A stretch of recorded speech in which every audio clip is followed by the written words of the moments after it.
The Bills Stadium discussion now, and just how green the new venue will be. A lot of new stadiums and arenas are LEED certified. It's short for Leadership in Energy and Environmental Design. The Vikings, Falcons, 49ers, Eagles all play in stadiums now that have been certified. And it's a lot easier when you plan for it early on before it's built. So it surprised some people that such a certification apparently isn't in the works here in Western New York, as we heard from the county executive a few days ago. I do not believe they're seeking LEED certification, but I do believe, and I do know, it will be much more environmentally friendly in many aspects than the current facility and the complex is right now. It probably add hundreds of millions of dollars to the cost of the football stadium.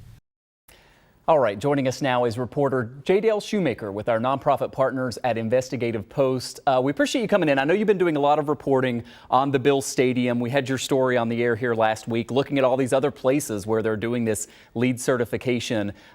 We've heard that there were encouraging signs that the Bills were going to be going green with this new stadium, but now we hear that from the county executive, and I know the dollar figures that he cited there might not be entirely accurate.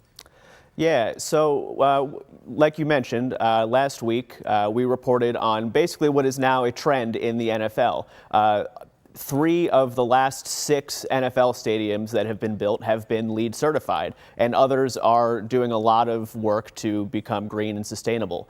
So at the county executive's budget address last week, I asked him, that was the clip you played just now, if the Bills would be seeking LEED certification for their stadium. The answer was no, and the reason that the answer was no was because it would cost too much. So that prompted me to reach out to the U.S. Green Building Council. They're the nonprofit that created LEED and oversee that whole process.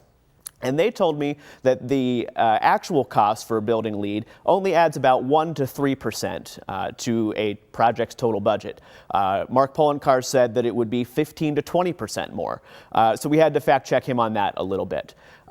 And other experts I spoke to, they basically said, you know, this is a missed opportunity. LEED is just a set of guidelines that you can follow to check off boxes and say, we're going to do this, this, this, and this to be green and sustainable, and maybe not some of these other things, but it provides that level of transparency and that level of assurance that they are doing something.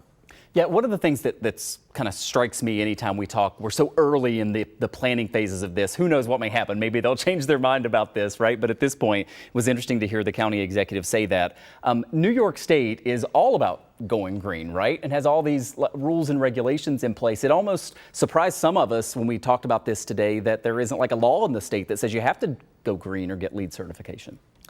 Yeah, so in Erie County, as the county executive mentioned, the county-owned buildings, they do, I believe, have to be built to LEED standards, or they have to have some kind of sustainability element in there. But for this stadium, that is not the case. And, you know, like I mentioned, some of the experts we spoke to for this story, they just said this is a missed opportunity. You know, this is a massive project. There's a big public investment, $250 million coming from county taxpayers. And this is something that's hopefully going to last for decades. And some people have mentioned when we look back on this from 2040, 2050, are we going to be happy with the choices we made? And finally, Dale, we're going to hear from a UB expert at 6 o'clock, kind of furthering this reporting, and I know you talked to her as well. I've only got about a minute left. That when you do this, you end up saving money in the long run, right? So it seems like a short-sighted thing if we don't sort of go down this road.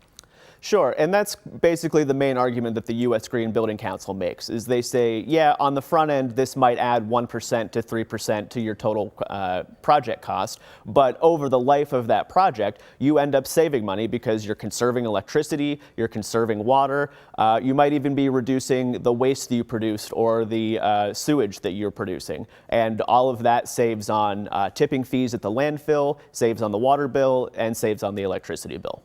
A story that I know you'll continue to follow. Make sure you go to investigativepost.org. You can read more on Dale's reporting here with Investigative Post. Thanks so much for coming in. Good to see you in person. Yeah, thanks, Mike.